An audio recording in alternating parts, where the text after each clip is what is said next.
Hello, a very warm welcome to the Real Talk on RTV. As always, it's a pleasure to have you here with us. Hope that the week went well and that your day is ending well. We are live on Rwanda Television YouTube channel. Please go there and share that link with friends and family because we want you to catch this conversation. We are having an amazing conversation and it's coming your way from Mythos Boutique Hotel in Kiyovu.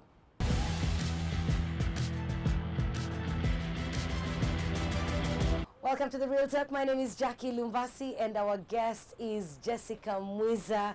Jessica, it is so good to see you. Thank you for having me. The pleasure is all mine. Jessica Mwiza is an activist and a researcher. You're an activist. Yeah, I am. What does an activist do? An activist tries to shake up the world about everything's unfair, everything's wrong. And for me, it was mainly about racism and the denial of the genocide against the Tutsi. I'm fighting those. You're fighting those too. We will get to that, Jessica. Let's go back to where your story started. Where were you born? What kind of childhood did you have? If you could just share that with us. So I was born in Lille, in the north of France. But I stayed there a few. We moved to the south of France, near Marseille, but a very little town, with me, my big brother, my mom, and my father. So who of your parents is Rwandan? My mom was Rwandan. Was Rwandan. Yeah. And then if you can take us back, your Rwandan mom, how did she end up in France? If you can share that as well. Yeah. So my mom... The stories she told you. Yes, of course. My mom was a refugee in Kenya. She went there in the 80s. And then she worked for an international company where my father was an expat. He was an electrician. And they fell in love. They had a baby, my big brother, and then they moved to France. Yeah. How was your childhood? So you've moved to France, you've gone to a remote area in Marseille. I haven't been to France before. If you were to paint a picture for me, how was your childhood growing up in that neighborhood? And what sort of neighborhood did you have? Did you have children looking like you? Oh, no. I was the only black person always in my neighborhood, in school, during other activities. Yeah, we were really alone, so we were looked at really weirdly, I'll say. There was a lot of racism and we weren't accepted. I remember when I was a kid, the looks people gave us on the streets, and I wasn't getting it. I was looking at my mom, who was this tall, magnificent woman, and in my head I was like, what's their problem? And later I understood at school when I was called words like nigger, when my hair were touched, I was laughed at often. Yeah, sometimes when I tell those stories here, people tell me, are you sure? Because they imagine I had a sweet life of a cute light-skinned girl. Just as pretty as you are, beautiful with all life. the privileges, but it was the exact Just opposite. the complete opposite. Yeah. Yeah. And, you know, so you were living in this remote place. Did you have your father's relatives there with you? And what sort of treatment did you even get from such people? If you were the odd one out in school, how was it within the home? Within the home, it was hard.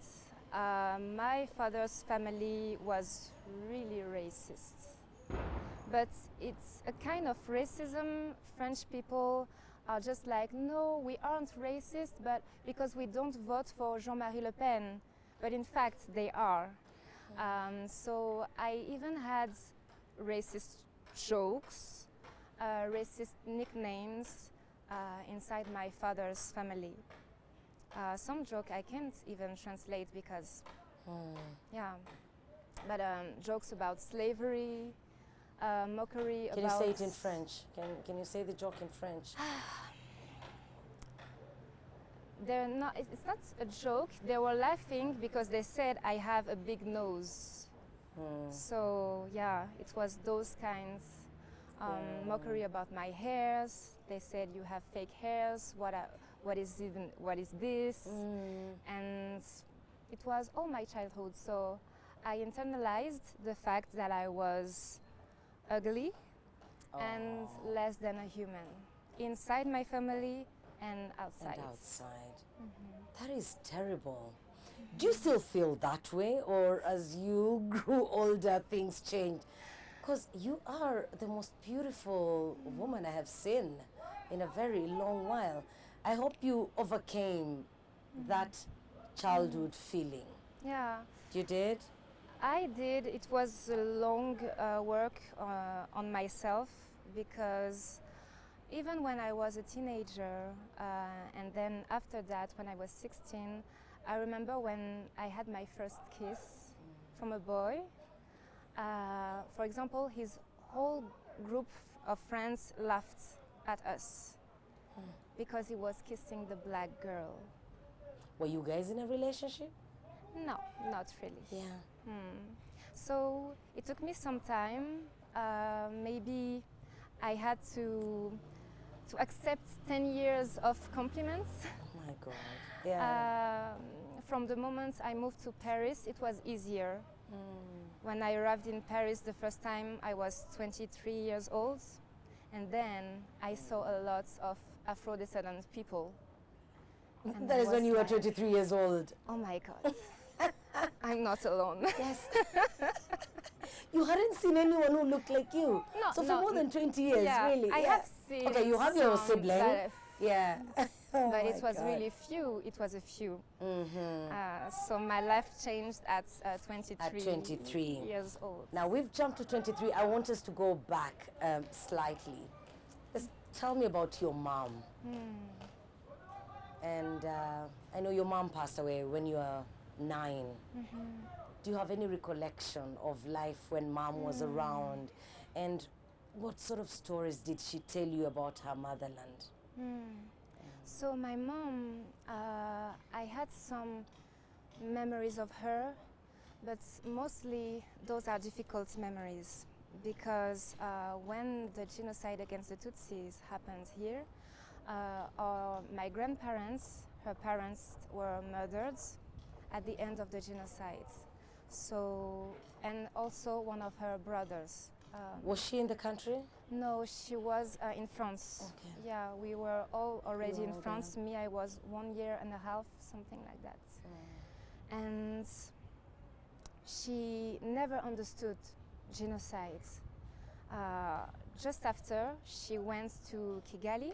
She had a 15-day trip organized to find her parents, because she couldn't believe they had been killed. I've been told she asked her friends and relatives how was it possible that they killed those nice people, because her parents were really something. They were kind, they were generous, they had given money, food, jobs, To all different their people. lives. Yeah.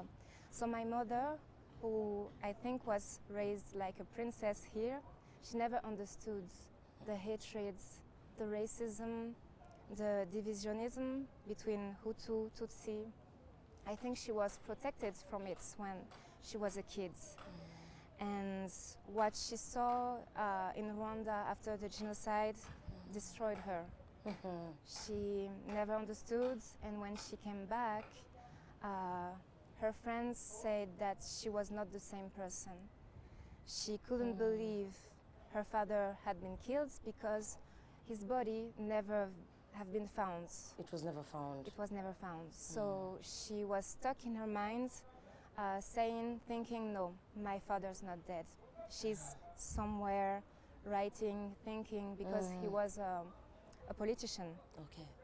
So she started to have mental health issues. At some point in her home in the south of France, she was even hiding us, me and my brothers. She was hiding us from Hutu killers. She imagined that they were around Yeah. looking for you. Yeah.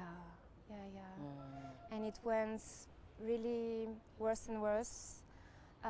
She was saying things like, no, they are here now, they are coming, we have to leave. Sometimes she was even yelling, crying. And most of my childhood, she was on and off in hospital. And because of racism, those doctors often said, she's faking it. What's her problem? We don't get anything of what she's saying. She must, being... So they didn't really give her the attention she needed. They didn't care. Exactly, yeah. In France, we call it the Mediterranean syndrome, because often doctors think that black people, African people, are faking their disease or exaggerating the symptoms. So I feel like my mom was a victim of that too. Yeah. What circumstances led to her death? Diseases that became in her body. First it was the mind, and then she was more and more sick. When your mom was going through this, was the family supportive of her? Considering where she was and very far away from her family, was your dad there for her? You as her children, were you taking care of her? It was, we were really isolated. There was no rundowns.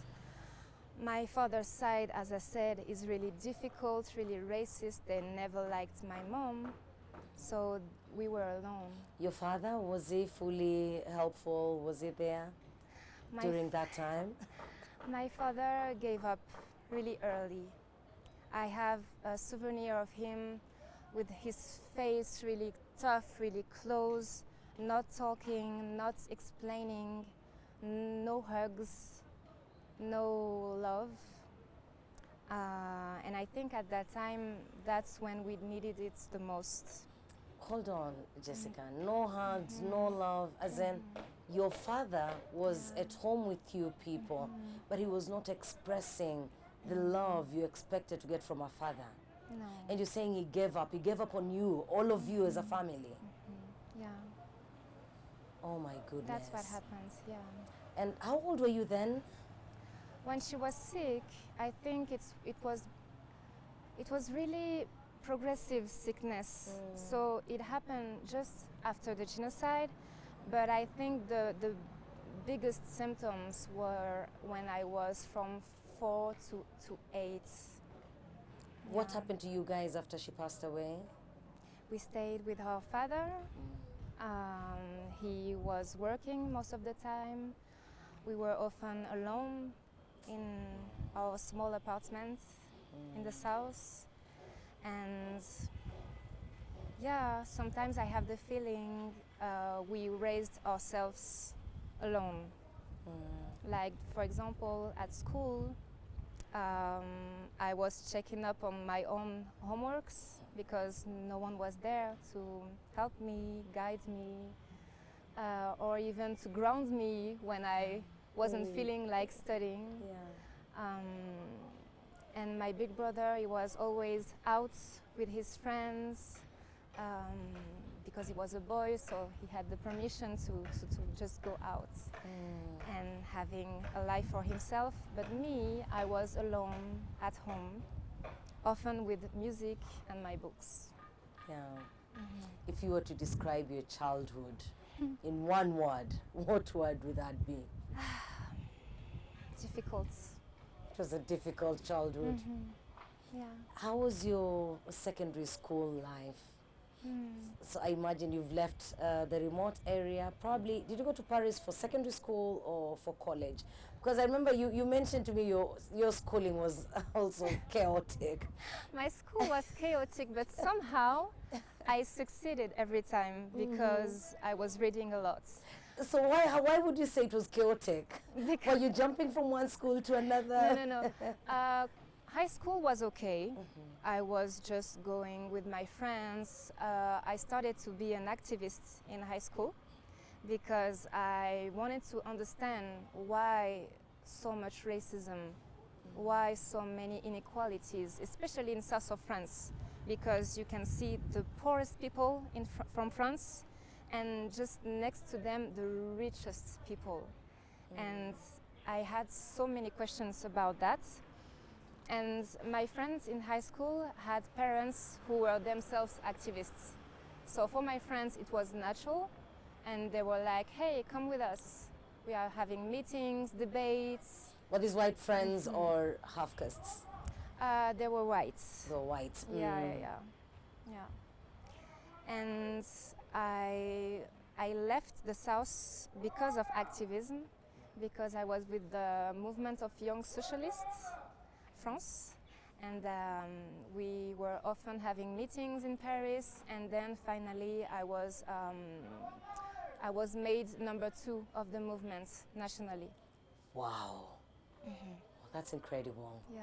What would you say has been your greatest achievement as an activist? What is that thing that you set out to passionately work on, advocate for, and it's made you satisfied? I can say I'll try to work on the good people racism, because in France, people who vote left, for example, they are so sure of themselves, they have a kind of a savior syndrome, and they think they don't have racism in themselves. So I tried to change that, because, for example, it's François Mitterrand's party, political party, that's collaborated with the genocidaire here. But in France, people are mixed up sometimes. They are saying like, no, he cannot be like this because he's a humanist. He's from he's a good person. Yeah, he's a good from a good person. background. Exactly. So I tried to change that in Paris, first inside the movement of the Young Socialists and with our elders, if I may say so. But I think I failed because the task was too big. Yeah. But I'm sure I've changed some mentalities. You say you'd never failed. Academically, you did well. But yet, from this conversation, you had this tough childhood that was a bit unstable sometimes. And then you go to school and you're surrounded by people who don't understand your look and make you feel a certain way. And then you leave this remote area in Marseille for activism. How were you able to balance this? How were you even able to excel in school when your head is thinking of Le Pen and Mitterrand? So when I finished high school, that's when I put studies aside. I was a full-time activist. I was even paid to do so. You didn't go to university? Yeah, but I was You took a break? I took a break. I took a break because I wasn't even sure of what I chose at the time. I went to law school, but I was with students that were even more racist than the one I was with during high school. The ones in your village and during your high school time. It was at Aix-en-Provence actually, and I felt like it wasn't a place for me. So I was always in Paris, in meetings, in protests, writing articles, So that's a real life. We see it in movies and we're saying this was just acted, but that is actually a life that someone lives. Yeah. In high school, oh my goodness. We're talking to Jessica Mwiza. She's an activist and a researcher, born to a Rwandan mom and a French dad. We're getting to know her. When we come back, Jessica has been around for a few months. Would love to get her impression. What has it been like for her? But she's also had the opportunity to attend Umshichirano for the first time, attend the RPF Congress for the first time. We're going to ask her what she's looking for in these places and what sits at the bottom of our heart as far as Rwanda is concerned. And we will address the issue of genocide denial as well. Stay with us.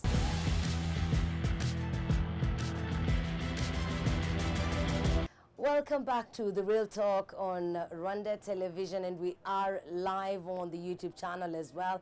Rwanda Television channel, please share the links that we have a lot of our friends and family tune into this conversation. My name is Jackie. I'm talking to Jessica Mwiza, and we're coming to you from Mythos Boutique Hotel.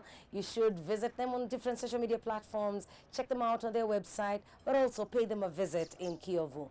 They do have the corporate lunch, which is served every weekday. You ought to try it out. Jessica, let us talk about your relationship with Rwanda. At what age did you know about Rwanda? What stories did you hear about Rwanda? And how has it been reconnecting with this country? And take us to when you first came to Rwanda as well. If you can just take us through that journey.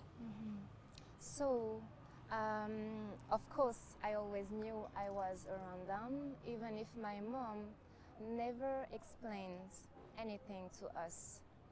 I think maybe she was one of those parents who tried to protect their children from the terrible story that was ours.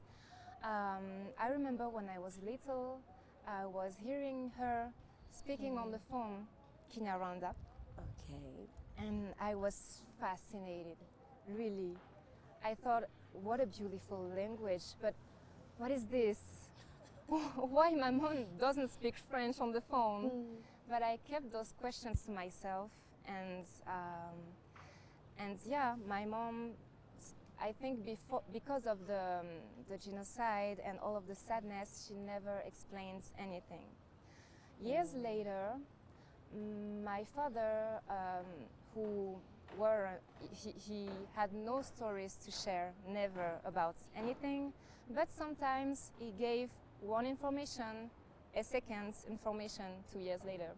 Oh. So he told us, me and my brother, that our grandfather was minister of the last king of Rwanda. He told us that, but also he was contaminated by denial because he was listening to French radio, French TV. So he built himself an idea of the history of Rwanda and the history of the genocide. And also, I tried to, after my mom died, I tried to forget about my Rwandan side because I was too sad. But again, racism didn't let me, because people in the south were asking me, where are you from? And me, I answered, I'm from France, I was born here. And they were looking at me like, no, where are you from? You don't look like us. So please tell us, you're not French, what are you? So I was like, okay, I'm Rwandan and French, but I felt compelled to do that.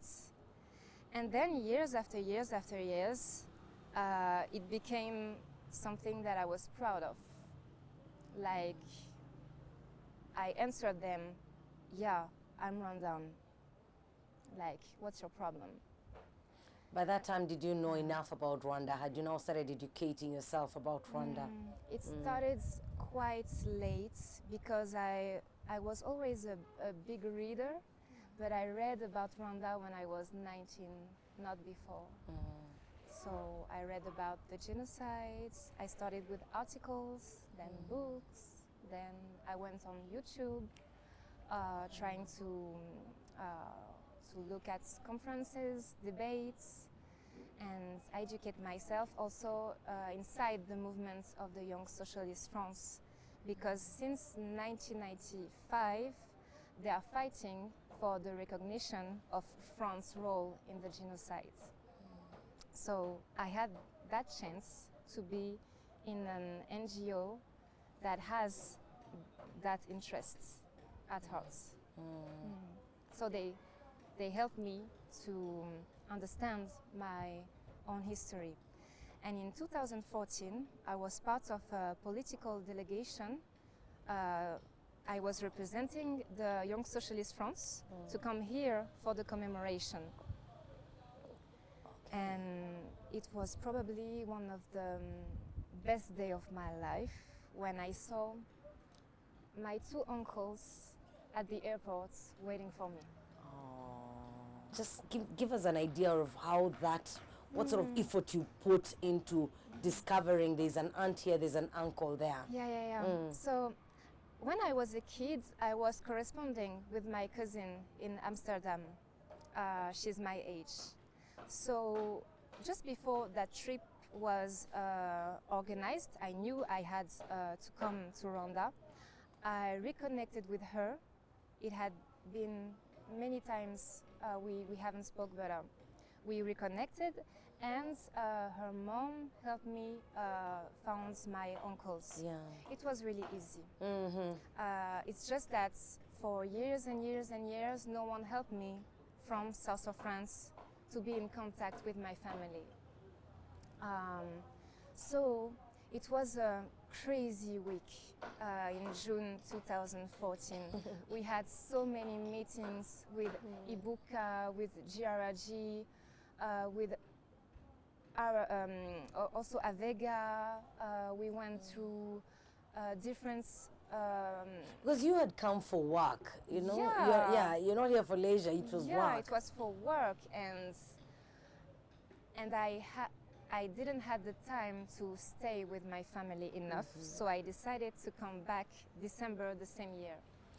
You came back December the same year? Yeah. Okay. Yeah. Because I wanted to stay... Get to meet more relatives. Exactly. I've met with my cousins, now they are my brothers and sisters. I've met with my favorite aunt, she's like a mother now. Wow. So I decided after that years after years I will come back and I will reconnect. And I felt immediately that this was my land. This was my country. Yeah. You feel it, eh? Yeah. Oh my goodness. At least for now you belong somewhere. Yeah. Finally. Yeah, exactly. Oh my goodness. What does your father think about it? At first he was skeptical. He was questioning me a lot about security. Why are you going there? Isn't it dangerous? I don't like you being there. But at the same time, I wasn't feeling like sharing a lot with him because I knew he still has denial in his head. He's really stubborn. He is really racist. So I was like, yeah, I'm sharing my plans, but don't bother me. Yeah. I'm just sharing. And at the time I was already in Paris, so I was just giving him some news, and that was it. But I had no support from my French family at that time. At all. You did everything on your own. Yeah. You have been working for a very long time. At what age did you start fending for yourself? Oof. At 16, even if we are not allowed to work at 16 in France, I was just going through some people's house and cleaning and arranging stuff, and then I was paid cash. At 16? Yeah. And then you go back home to your parents' house. Your father, that time you stayed with your father. Yeah. Yeah, then you went back to school and did social work? Yeah, in social work. Yeah. I chose that because at some point during the many activities I chose to do for my activism, I helped people who just arrived in France, so migrants. I helped them to find the right papers to ask in the prefectures and stuff. So I helped them, I gathered their history, helped them put it on paper so they can ask for asylum. And I loved that work so much that I decided to become a social worker. Yeah. Yeah. And the master's is in the same? The Your master's degree? was just after. I'm now finishing it. You're finishing it. Yeah. And it's the same field? No, it's sociology. Sociology. Because I chose, of course, to study race and ethnicity. Really So, passionate about it, yeah. yeah. But also it's from your personal experience. Exactly. Yeah. So we're marking 30 years since the genocide against the Tutsi. And you've been around for the last 2 months. This is the longest time that you've been in the country. How is that for you? How do you feel? How do you feel about Kwibuka 30? The fact that, you know, somewhere in you is the French blood and you know what your father has told you and everything. And then you're around. What have you been through? What have you seen? What is your impression of this country? What have the 2 months been like? And, you know, I just want you to speak in a way that whoever is watching will pick whatever message they can pick from that. Yeah. I need to take something from you, but I have no idea what I want to take out. So I need you to bring it out. Okay, fine. First, I have to say it feels really natural to me. I'm not saying it's easy because I don't speak Kinyarwanda. Sometimes I can't even explain to taxi drivers or motor drivers what I need to do and where I need to be at. I'm like struggling, but it feels really natural. First, I have the chance to have the best family I could even dream of. A family you never had before. Yeah, they're so welcoming. They explain everything to me. They help for everything. They are so loving. So I really needed that, and that makes everything easier. Then it's been 10 years since my first visit here. Yeah. So I really start to know Kigali, the different places where I can go. I have almost as many friends as I have in Paris. Wow. So I'm never alone. I'm never bored. I always find something to do. And I can always help with the fights against denial here. I have many friends who are activists. I can share ideas with them. We can work, we can think. I love that energy, and here I really feel why the fight against denial is essential. I can see what this country has done for 30 years. It humbles me. I feel like we are on the shoulders of giants, those who liberated the country. And every day I try to find ways to be at a good level to help and keep those victories and participating at transforming the country. Yeah. And how was it attending Umshichirano for the first time? You also attended the RPF Congress for the first time. Although you said you've been a member for how long? 5 years on papers, but 10 years at heart. When did you first know of Umshichirano? I knew that Rwanda had a unique way to connect the people with them representative. The leadership. Yeah, the leadership. So I knew about that, but I never witnessed it. It was something. And all the time I was picturing, what if French people what if French people had something like this? Everyone will be fired.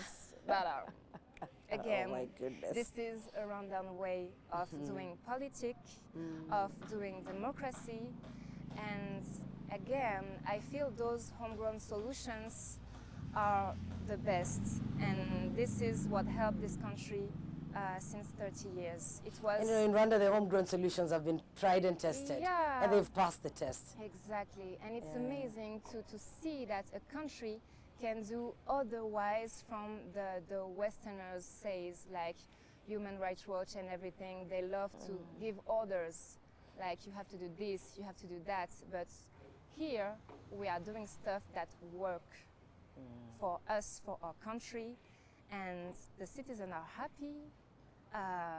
In Mushikirano, it was a whole mood, and that's what I loved most of all.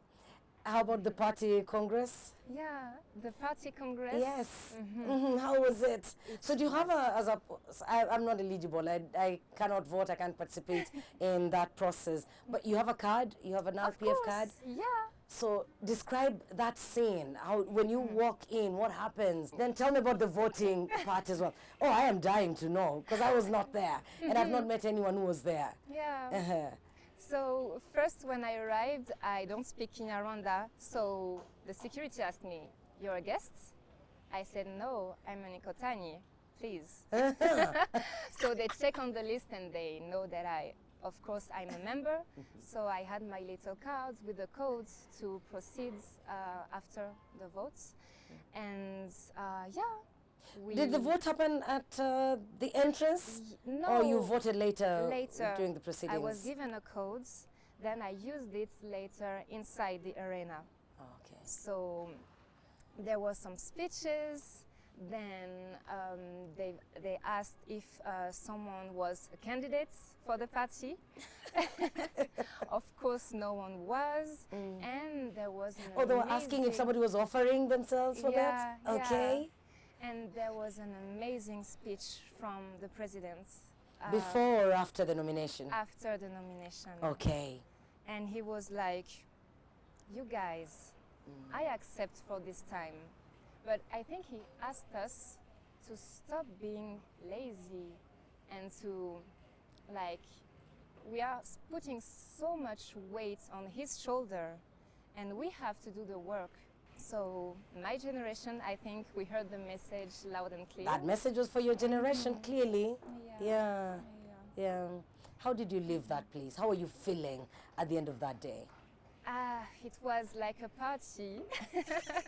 Again, it was all about the mood. Yeah, and the mood was good. The mood was good. Are you looking forward to the campaigns? Because the outreach will start soon. You'll be going. Do you look forward to attending those rallies?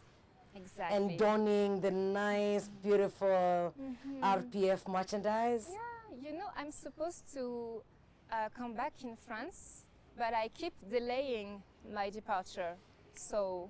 I see you voting. You will be here during elections. I'll be there, for sure. Yeah. Genocide denial. At what stage of your life did it become clear to you that the genocide against the Tutsi happened in Rwanda, but there are people that are determined to give it a different name, determined to point fingers and falsely accuse people? At what point did it become so clear to you? And when did you take on that responsibility to fight it? So I think it was always clear to me that people were in total denial about our history, about the genocide against the Tutsi. Because first, when I was a kid, and French people, kids or even adults, found out I was Rwandan, some people told me stuff like, "You guys are savages, you killed each other." Yeah, with machete, like savages. People were... You're not human. Yeah, you're not human. And that's the most, I think, common form of denial. They killed each other, because the genocide definition is about a group that is targeted by propaganda, political speeches, and they are like built as a group as enemies.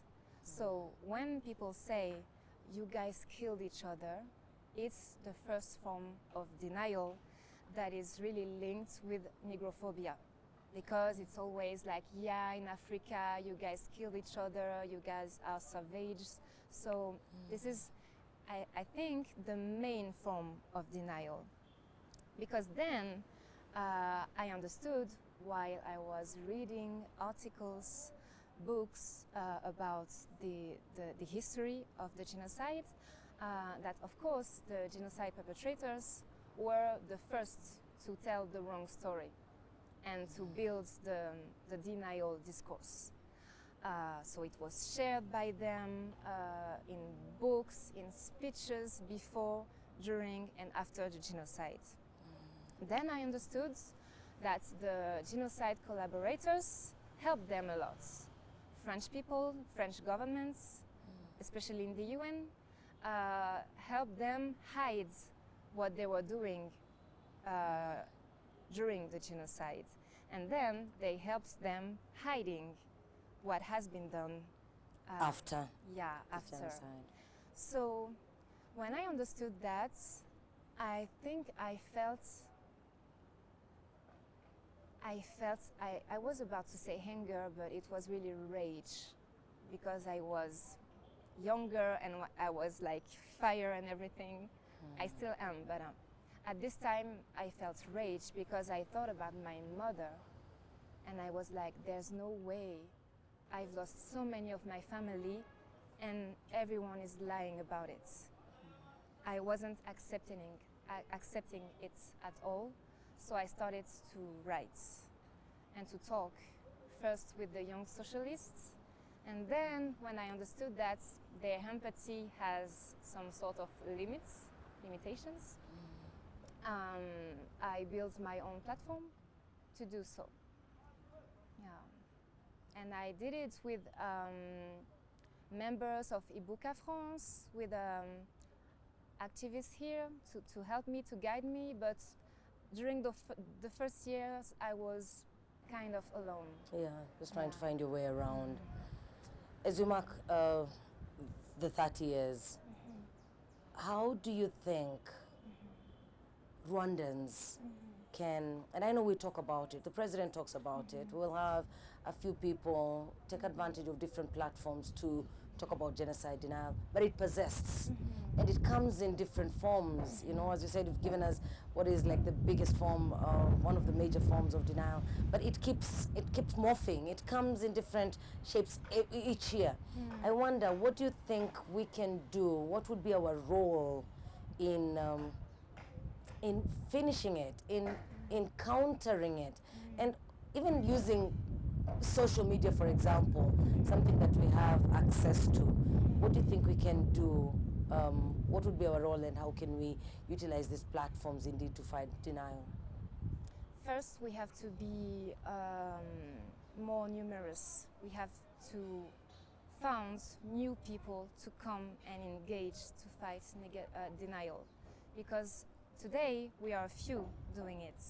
And we sometimes are drowned in those other narratives. The denialists, if they are from Congo, France, or Rwanda and above, it doesn't matter. They are really numerous, so we have to find new people to help. We have them in Rwanda as well, Yeah. or Rwandans elsewhere. Yeah, and sometimes, especially the youth, they are looking at those who fight, and they're like, oh, thank you for doing so, you're courageous, I cannot do that, but thank you. And I answer them, you can do that. You don't have to have a PhD in whatever. You can just retweet. You can just, you saw I published an article, you can take it and put it on your platform or on the WhatsApp group of your family and friends. Like, everyone can do that. So I think... You don't need to be bold to retweet. No, you don't. It's so easy. It's just one click.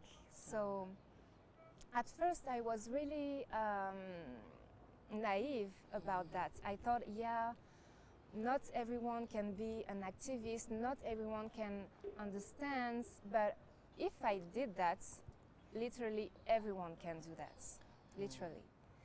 And we also have to educate ourselves more, to read more, because denial takes new forms. It's evolving constantly. Yeah. When we succeed in like fighting one narrative, there's another who appears. So we have to be really ready to fight all forms of denial. And finally, never forget about negrophobia, because there are some actors of denial.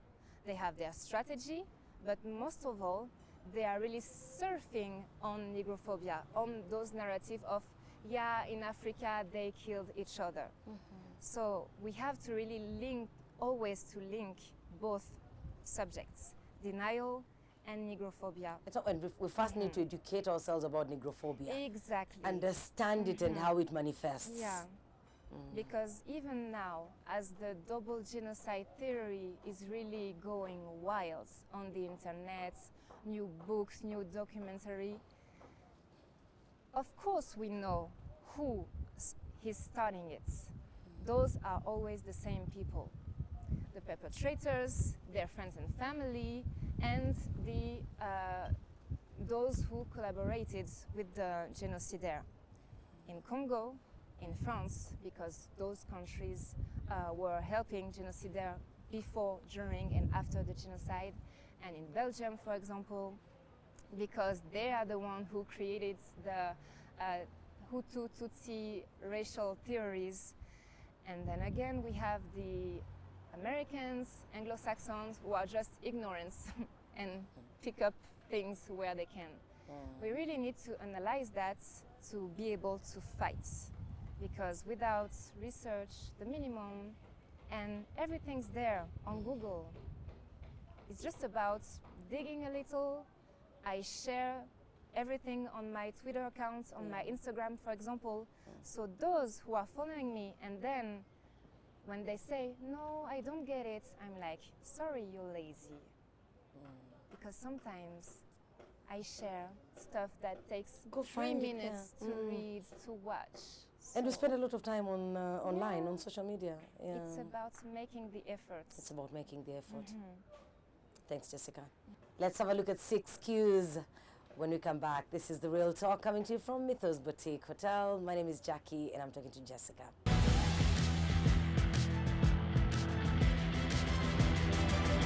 Jessica, this has been a beautiful story, and I hope it won't be the last time we get to sit down, yeah? 6 cues. Question number 1, what is the best memory that you have? That day I met my uncles at the airport in Kigali. Oh my God, that is the best thing that happened to you.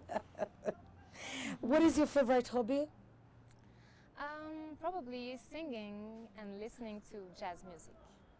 What sort of singing? Bathroom singing or karaoke? What singing? I used to Do you have an album that we need to launch?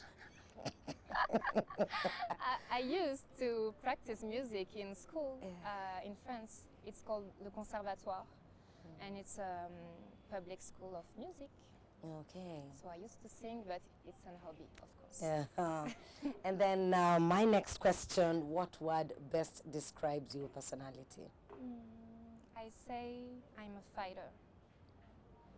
You are. No, clearly you are, from everything that you've shared with us. And what is that thing that people don't know about you? Thing that people don't know about me is that I'm a fighter, but I'm also nice and kind.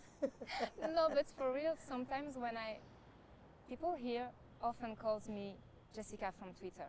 And when they meet me, they're like, oh, but you're so kind. So sweet. I am. Yes, but you're fierce online because there you have an agenda. There's work you're trying to do. Exactly. Yeah. So you're a fighter, but you also have the kind side. And lastly, what would you say to 20-year-old Jessica? To 20-year-old Jessica, I say things are gonna get easier. They don't get tougher? I thought things get tougher with age. Not in my case. Okay. Thank you. Thank you for sharing your story with us, Jessica. Thank you. Today's conversation was a good one. I've enjoyed every bit of it, and I do hope that you did as well. Jessica has said we should stop being lazy. We're surrounded by resources, different places where we can go and educate ourselves. When we have people out there saying things about our country, describing the genocide against the Tutsi as something else, it's only you that can fight for your country. What contribution are you going to make in fighting genocide denial?